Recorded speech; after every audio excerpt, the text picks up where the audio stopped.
नाजरीन, आप देख रहे हैं नेशनल न्यूज़। आज की अहम खबर से आपको आगाह करते चलें कि 8 फरवरी इलेक्शन रिज़ल्ट ने इदारों को अंधा गूंगा बहरा कर दिया।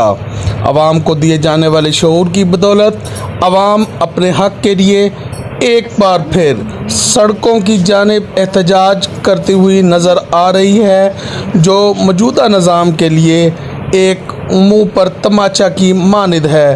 तुलो अर्ज़ पर आवाम का एहतजाज एक बार फिर शुरू हो चुका है। आवाम ने इस बार ठान ली है कि एहतजाज हर सूरत किया जाएगा, पहले से बेहतर अंदाज में किया जाएगा। जो कवानीन के मुताबिक, जो रूल्स के मुताबिक एहतजाज है उसको किया जाएगा।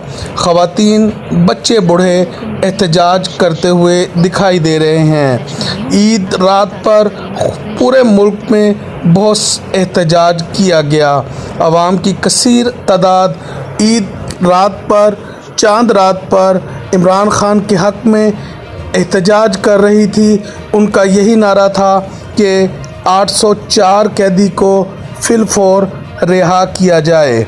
ये एहतजाज अब थम नहीं रहा बल्कि बढ़ रहा है। ईद उल फितर के रोज़ अवाम अडियाला जेल भी पहुंच गई, जहां पर ख़वातीन, बच्चे, बुजुर्ग और नौजवान सब ही दिखाई दिए। ऐसी सूरत हाल में जब अडियाला जेल के बाहर पुलिस एहलकार मौजूद थे, पुलिस ने किसी किस्म की कोई रुकावट नहीं डाली और पुलिस बेबस हो गई।